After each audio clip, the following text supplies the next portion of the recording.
Today on the RepubliKen Talks Show, women are turning away from the wokeness movement. They're turning away. They no longer care about what you think and what you have to say. They have had enough of the crap, and they're becoming more conservative. They're leaning towards the conservative movement. Trump is a rapist is now trending all over Twitter. An abortion protester is sentenced to a decade in prison over a protest, and Biden's immunity speech. We're going to be responding and reacting to Biden's immunity speech. More about that in this episode.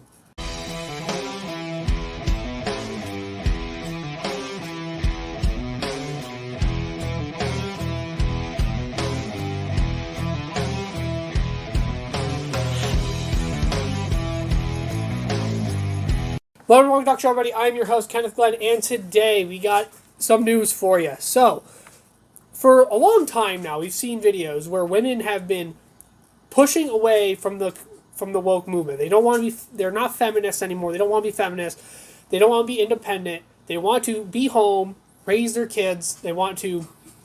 That's all they want to do. They want to be homemakers. Big shocker there. They want to do the thing that they're biologically designed to do, and biologically designed to want to do.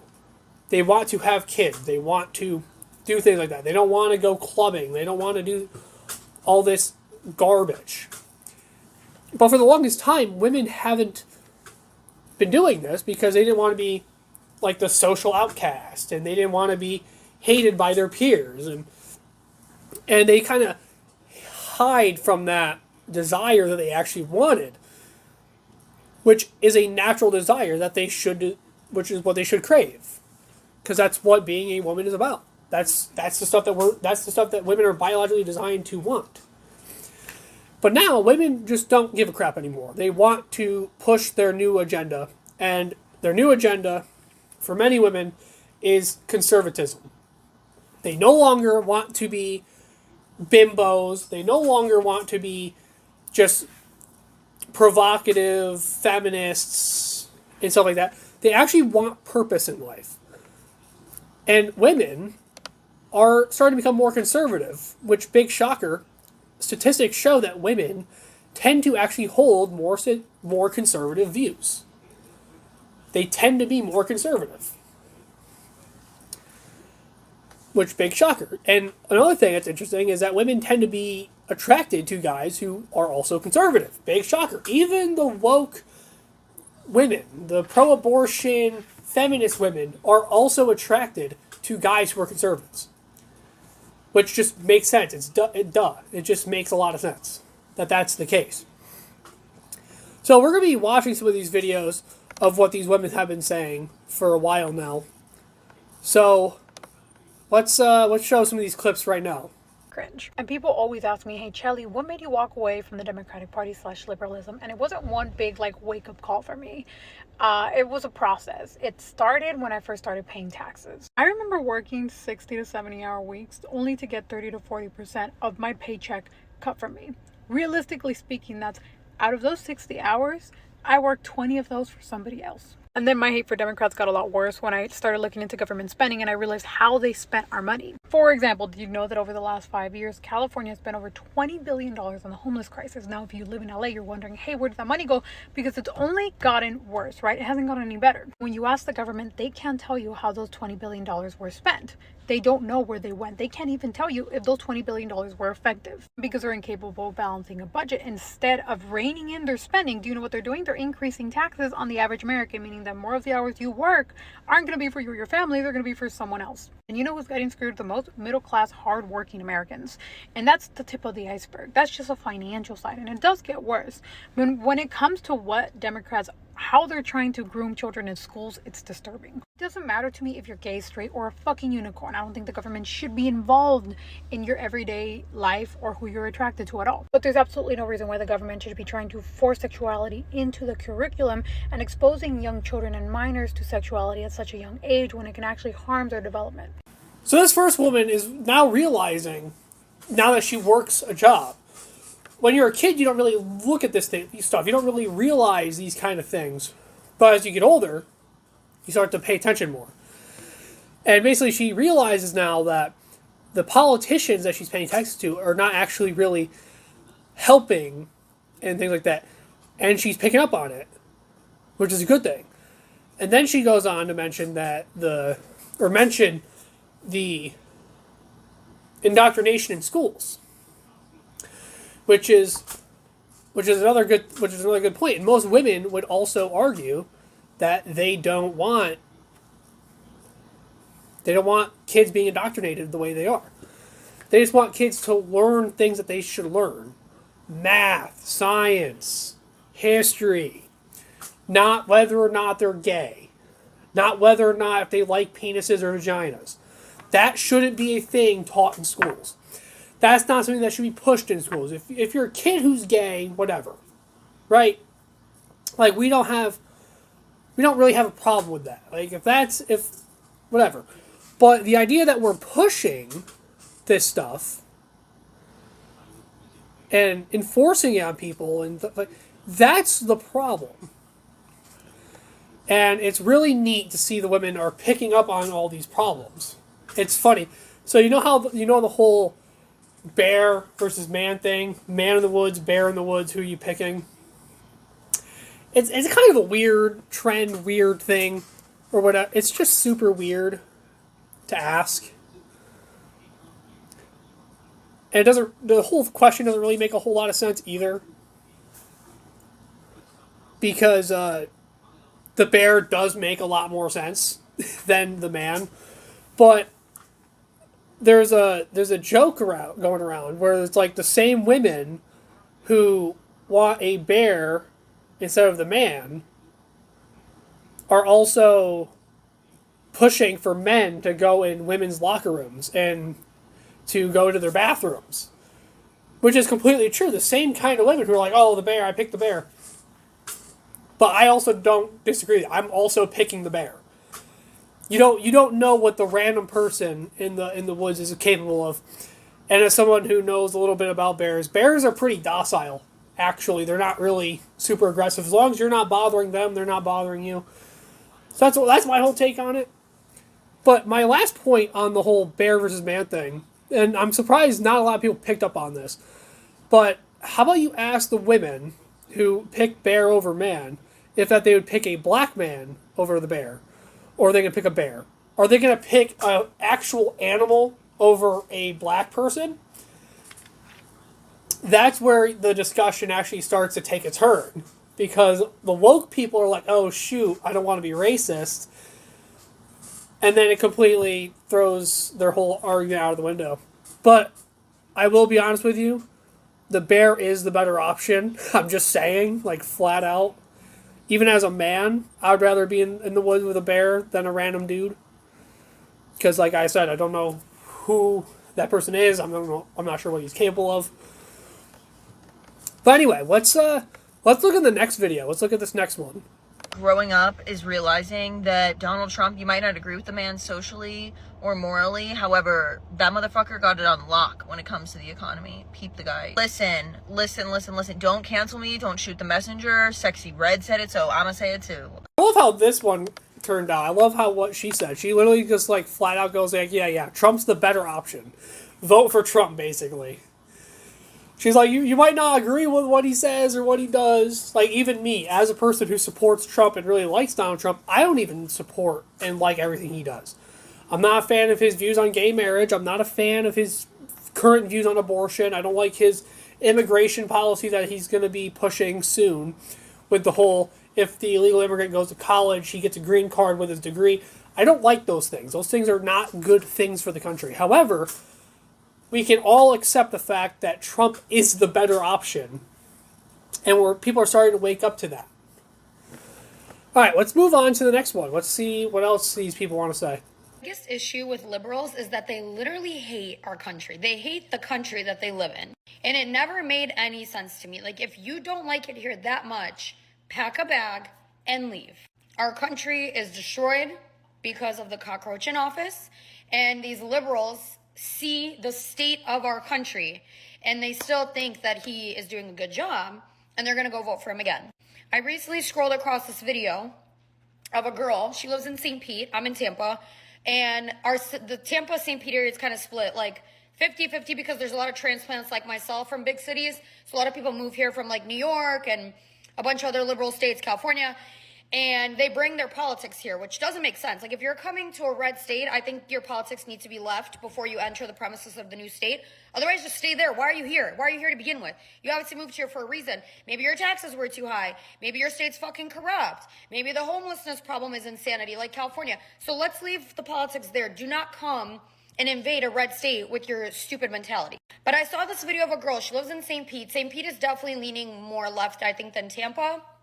And she went out with a couple of girls. She was trying to make friends. She doesn't have any friends here.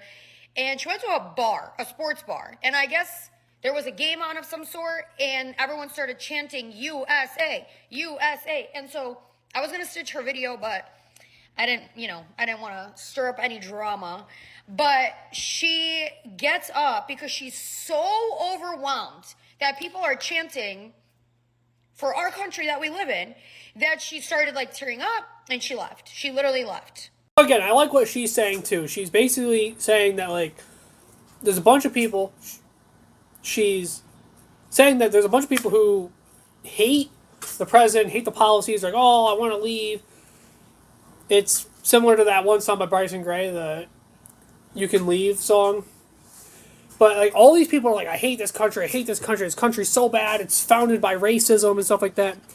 Which is also a complete lie. It was not founded by racism. That's just a garbage lie that you're taught when you're 6 you're taught when you're 6 in kindergarten. But, it's neat to see this. This is a cool thing to see. And she's once again pushing Trump. She's like, Trump's the better option. There's a bunch of morons out here who have literally see the country they're living in and still push for Joe Biden to be the president anyway, even though the country has gotten much worse since Trump has been president, or Biden has been president. And it's cool to see this, because, like, 4 years ago, this would have never happened. You would not have seen these people pushing this kind of stuff, because that was, like, the death sentence. If you wanted to kill yourself publicly, you wanted to kill yourself when it come to social situations, you became a political spokesperson. You became someone who was against the grain.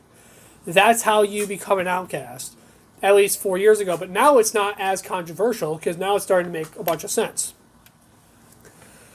Alright, so we can move on from all this right now. We can move from that.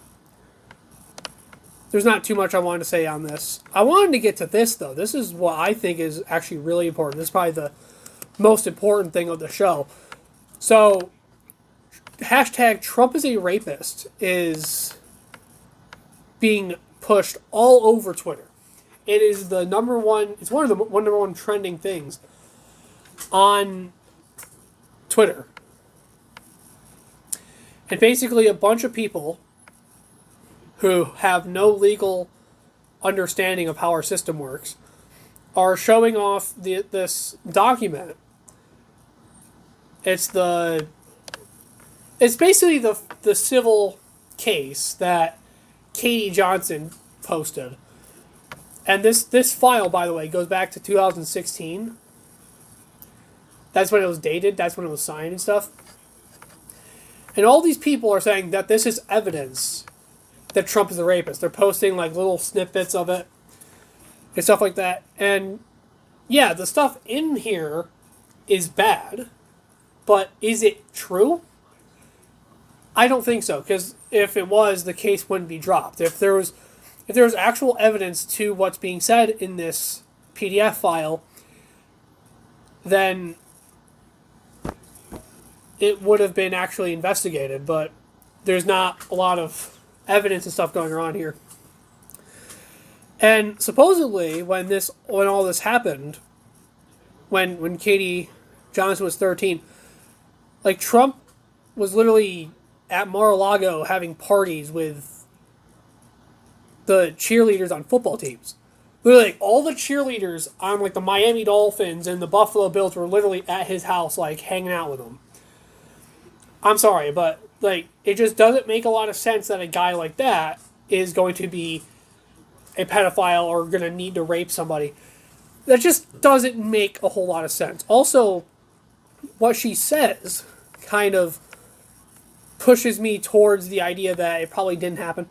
Now, I'm not going to outright say that there's no truth to this. There very well could be truth to this. But I don't really know how legit this is. This could all just be a ploy.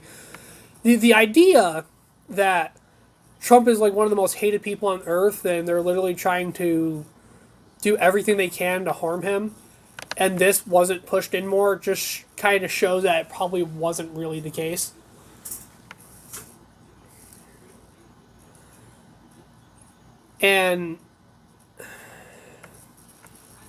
But this file goes in great detail. I can't really give you all the details, but there's parts here that says that like the plaintiff Kate Johnson says that she was forced to orally copulate Trump. If you know what that means, good. If you don't know what that means, I'm not going to explain it because you might not be old enough to understand what that means.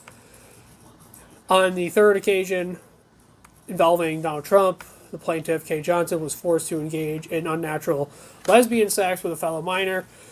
So these are the kind of things that are in here.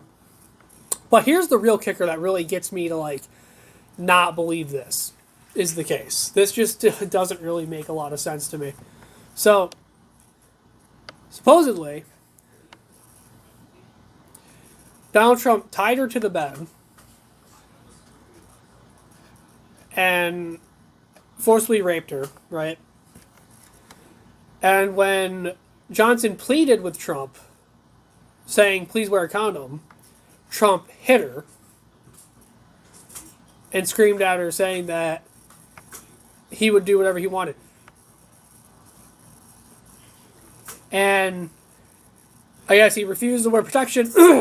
He refused to wear protection, achieved orgasm.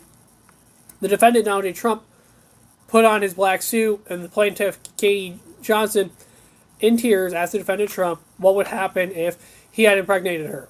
The defendant, Donald Trump, grabbed the wallet, threw some money at her, and screamed that you should use the money to get an effing abortion. That's the part that kind of like throws me off. Because, abortions are free.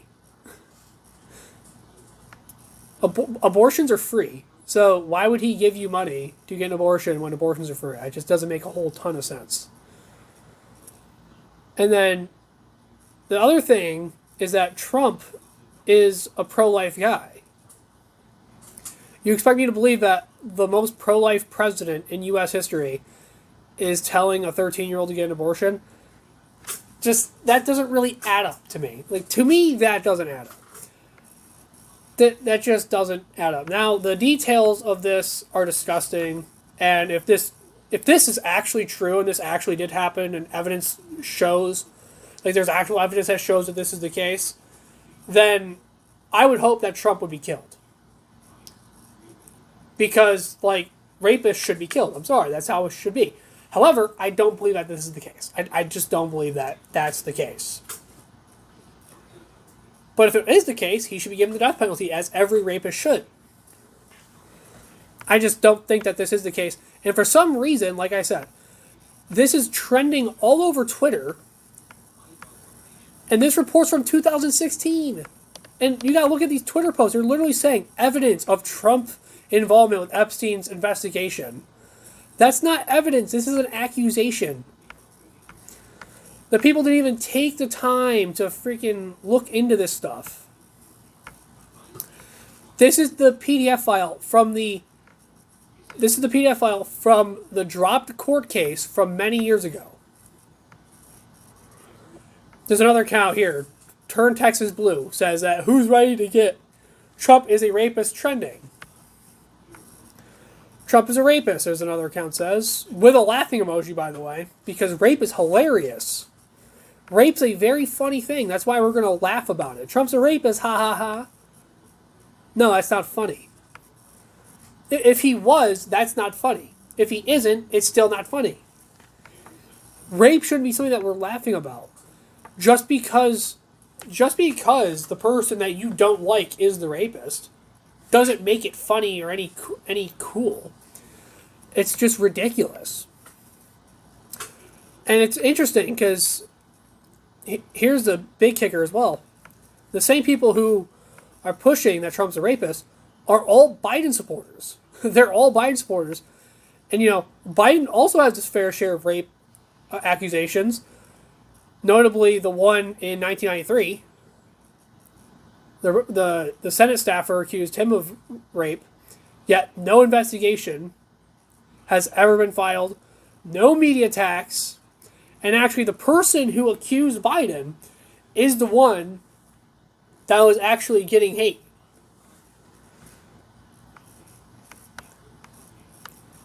And then we got other posts saying he's a rapist, whatever. And then the other thing is Amy Biden and Hunter Biden, actually, too. Hunter Biden called Joe Biden Pedo Peter. Called him that. That was the... Pedo Peter was the contact on his phone. And here's the other big thing. Ashley Biden, we made a video about this not too long ago. But Ashley Biden said, "I'm so afraid of him coming in the shower with me that I've waited until late at night to take a shower." That's part of her diary, by the way. Same diary where it's like showers with my dad that were probably not appropriate or whatever. And it literally says on another page that my father molested me many times in the shower. So we have like hardcore evidence.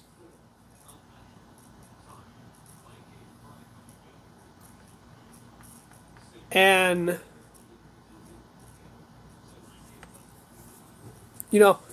it's just kind of weird that like Trump, we have all this attention on Donald Trump being a rapist or whatever, and we've been pushing this crap for many years, even though not a lot of evidence shown up. The jury literally said that he didn't do anything wrong. The court cases keep getting dropped, and people keep backing up on stuff like that.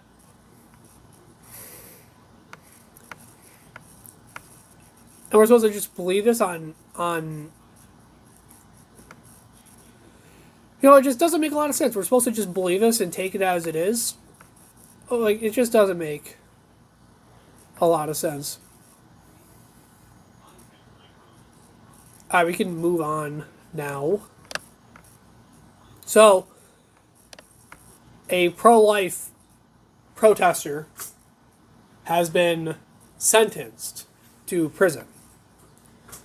A Christian pro-life father of 11 who is facing over a decade in prison will be sentenced on Tuesday of his conviction over a peaceful protest in Tennessee at an abortion facility in 2021. So if you don't recall, there was an abortion protest in Tennessee, and the big thing was that they were blocking people from getting access to abortions. And that's the big problem here. They were blocking it off. 11 people were blocking off the entrance or whatever, and that's why he's getting charged hundreds of thousands of dollars in fines and 10 plus years in prison, which is just insane to me. Because if you don't remember, the BLM crowd was literally blocking fire trucks from getting to fires. There was an actual kid who actually died. Like, actually died in an ambulance because the BLM crowd blocked the ambulance on the highway. No one was charged. No one's being charged for that. Because this country, I don't care what anyone thinks, there is black privilege in this country. Black people are actually the ones that are privileged in this country. I don't care what anyone says. I don't really care what you have to say. The black community is the privileged community. Because they're the ones that do literally whatever they want, pretty much, and get away with it. They can commit crimes, they can rob stores, whatever. Nothing happens to them. Nothing. Historically, that might not have been the case. However, with the modern times, how it is now, it is 100% the case. And I don't care what you have to say about that. That is the truth. Palestinian protesters are literally blocking the road. No arrests are made. But if you stop a whore from getting an abortion, that's a big problem. If you don't let a mother kill her baby, and you block access to a mother to kill her baby, you go straight to prison.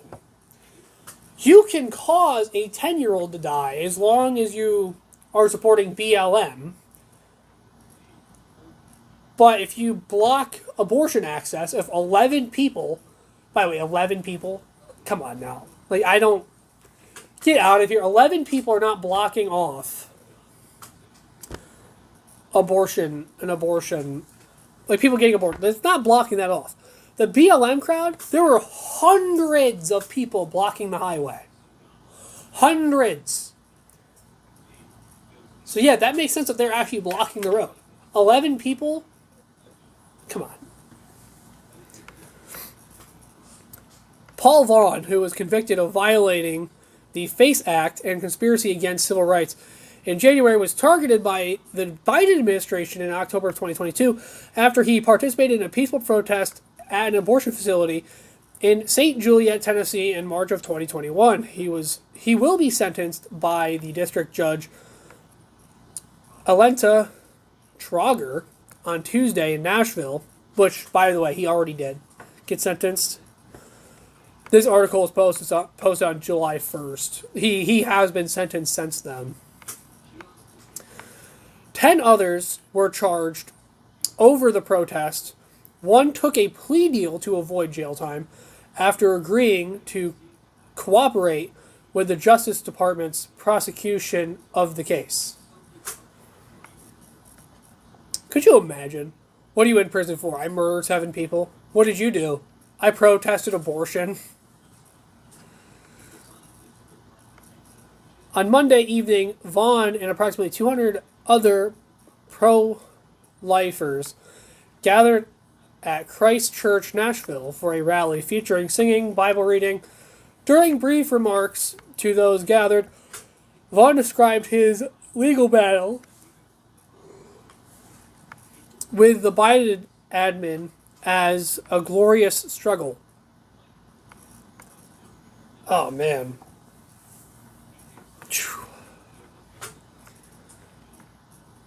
It's real easy for me.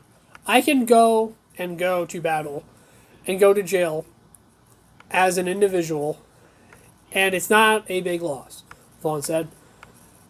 The challenge comes when you're leading your family through it, when you're talking to your 3-year-old and your 23-year-old and your other family. Vaughn said that he wanted to pray to God every day and get up ready to take on that day, with whatever circumstances come my way, a humility and grace, and a spirit-led life that represents him in our society and our community around us. At the protest where Vaughn was presented. No, I read that wrong. Boy, I am not doing well today. At the protest where Vaughn was present, a group of pro-lifers gathered on the second floor of an office building in the hallway outside of the Carafem Health Center clinic. The group prayed, sang hymns, urged women showing up to the clinic not to get abortions. No other present charged with committing violence. No one present was charged with committing any crimes. So here we have a pro-life people. We have a group of pro-lifers who are protesting peacefully. And they're all being charged. They're all given some sort of punishment, some sort of jail time, which should scare everybody. BLM can block an ambulance in a fire truck and things like that and let somebody die. They can break in your store and beat you to death. Completely fine. They can rob your store. Perfectly fine. All of this is completely fine. However, if you tell a female, hey, maybe you shouldn't get an abortion, please don't kill your kid, and you're protesting peacefully without actually committing assault or anything, they're going to say that you're blocking people from getting health care, even though you're not even in the way, and you're going to prison for 10 years. One other crazy thing, Joseph Rosenbaum didn't even go to prison that long. And Joseph Rosenbaum raped 11 boys. Like 10-year-olds. He raped 11 of them, and he didn't even go to jail for as long as this guy's going to jail. This guy, who is peacefully protesting abortion, is going to jail for less time than freaking Joseph Rosenbaum, who raped kids. Who, like, this is how messed up our justice system is. This is why the justice system should be completely overhauled. We should get rid of all the bull crap, and we should actually have a fair justice system. There is no reason that a father of 11 people should have to go to prison for 10 years when other douchebags like Joseph Rosenbaum went to jail for 10 for raping 11 kids. He didn't even get a year in prison for each kid that he raped. He didn't. We're supposed to freaking believe that this is the fair justice system. This is the very good, not corrupt at all justice system that convicted Trump of 34 felonies. We're supposed to believe that. It's bull crap. This system is trash. People need to start going to jail. Like, straight up. Judges need to start going to jail for being morons. It's disgusting. Peacefully protesting abortion, you go to jail for over 10 years. This is freaking stupid. I hate our justice system. Our justice system is so bad. This is why we need Republicans in office. Republicans wouldn't let this crap slide. You think Trump's going to let this crap slide when he's in office? Oh, but statistically, the crime rate went down when Biden went in office. You want to know why that is, dummy? It's because no one's being charged with crimes. Because according to the justice system, as long as the crime isn't convicted, nothing happened. Yay! That's why OJ wasn't a murderer. Because the justice system said he wasn't a murderer. So now he's not a murderer. It's stupid. Alright, moving on. I'm starting to get angry. Let's move on. So, Biden's immunity speech happened recently. And we're going to talk about that in this video. So, if you're confused on what I'm talking about, so on the show yesterday I explained Trump's immunity, what it means, that Trump has presidential immunity. And I explained what that meant on yesterday's show. So if you missed it, you can watch my full show from yesterday. And basically, this is Biden's speech in relation to what went down in the Supreme Court. We're going to watch that now. The presidency is the most powerful office in the world. It's an office that not only tests your judgment, perhaps even more importantly, it's an office that can test your character.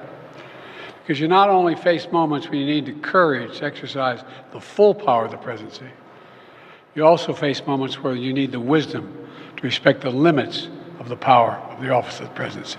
It's ironic that Biden's like, you gotta test your limit. You got your limits of your presidential power, your presidential ability.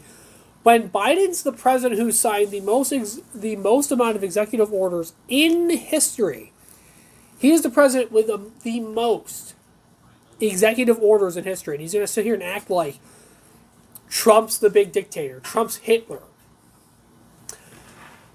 And how, whatever. It's all garbage. This stuff is so dumb. All right, let's continue on with this. It was founded on the principle that there are no kings in America. Each of us is equal before the law. No one is above the law, not even the President of the United States. With today's Supreme Court decision on presidential immunity, that fundamentally changed. For all practical purposes, today's decision almost certainly means that there are virtually no limits on what a president can do. This is a fundamentally new principle, and it's a dangerous precedent, because the power of the office will no longer be constrained by the law, even including the Supreme Court of the United States. So Biden goes on and says that no one is above the law, which is the most ironic thing that he keeps on saying, because your own DOJ said that they didn't want to convict you because you're not fit for trial. So technically, you are above the law because you're not fit to be tried. There's no kings in America. Unless your IQ is less than 80, then you can't be tried because you're too stupid. And it's like, oh, this basically means that the president can do whatever he wants. That's not what's being said here. And I explained it yesterday in my video. This isn't the case. They're not saying that the president can literally do whatever he wants. That's not what's being said here at all. It's the stupidest thing that's been being pushed in America right now. It's the stupidest thing that keeps on getting pushed. Oh, the president can basically do whatever he wants. No, he can't. No, he can't. That's stupid. Okay, the whole presidential immunity thing, it's a protection to help presidents be able to do their jobs correctly. For example, when Obama drone striked Yemen and killed a bunch of innocent people, he can't be charged for that. That's part of presidential immunity. And everyone's acting like Trump's somehow responsible for what happened on January 6th when he literally told the people to protest peacefully. He told people to protest peacefully, and somehow we're supposed to sit here and act like Trump's Hitler. Trump's trying to overtake the White House. I guarantee you he's going to say that in this too. He's literally going to say that he was trying to overtake the White House and overthrow the election, which is just stupid. He's going to act like Trump didn't try to get the National Guard to the White House. He's going to try to act like he didn't do that. He's going to act like Nancy Pelosi didn't block that from happening. So, yeah, let's continue on with this. This decision today has continued the court's attack in recent years on a wide range of long-established legal principles in our nation, from gutting voting rights and civil rights, to taking away a woman's right to choose, to today's decision that undermines the rule of law of this nation. Nearly 4 years ago, my predecessor sent a violent mob to the U.S. Capitol to stop the peaceful transfer of power. It's funny that he's disregarding completely the validity of this decision while he's like, oh, Trump can basically be a dictator now, even though we all know he completely does not believe this at all. But he's completely getting rid of the validity of the Supreme Court over this decision. No one's above the law, and the president can't do whatever he wants. By the way, the Supreme Court is dumb, and this decision shouldn't be made. But wait a minute. Didn't you guys call Trump the election denier for the longest time? And you said, oh, but the Supreme Court said this. It's real convenient that you can say the Supreme Court's right about this, but the Supreme Court isn't right about that. It's real convenient that you can do that. Oh, but the Supreme Court said it, so it's true. Oh, wait. The Supreme Court said this too? Okay, it's not true anymore. That's basically what's being said here. And we're supposed to sit here and pretend that Trump's going to be like the next Hitler, whatever, and that Trump can literally do whatever he wants, even though that's literally not what's being said and no one believes this. Let's continue. We all saw it with our own eyes. We sat there and watched it happen that day. Attack on the police, the ransacking at the Capitol, a mob literally hunting down the House Speaker, Nancy Pelosi, gallows erected to hang the Vice President, Mike Pence. I think it's fair to say it's one of the darkest days in the history of America. Now the man who sent that mob to the U.S. Capitol is facing potential criminal conviction for what happened that day. And the American people deserve to have an answer in the courts before the upcoming election. The public has a right to know the answer about what happened on January 6th before they are asked to vote again this year.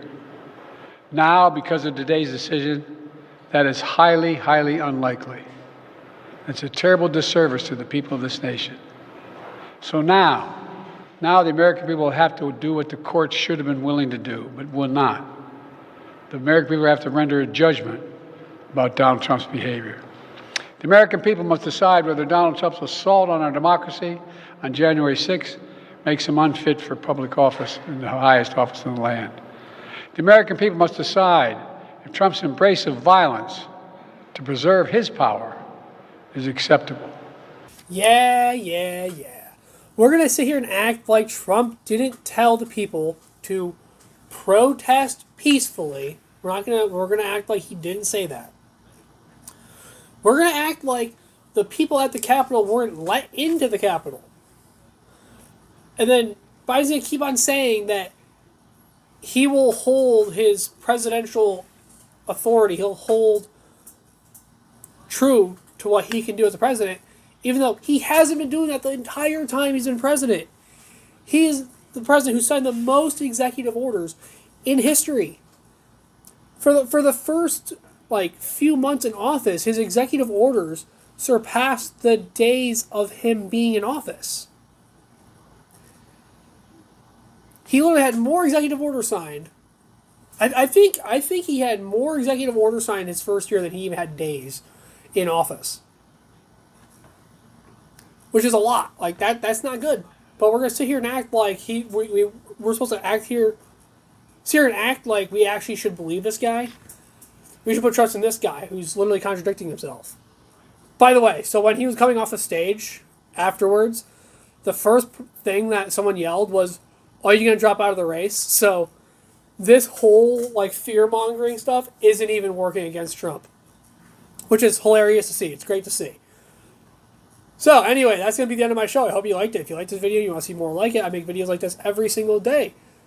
So, if you like this video, give it a like, comment, subscribe for more, give me your thoughts down below, and I will see you guys later. Peace.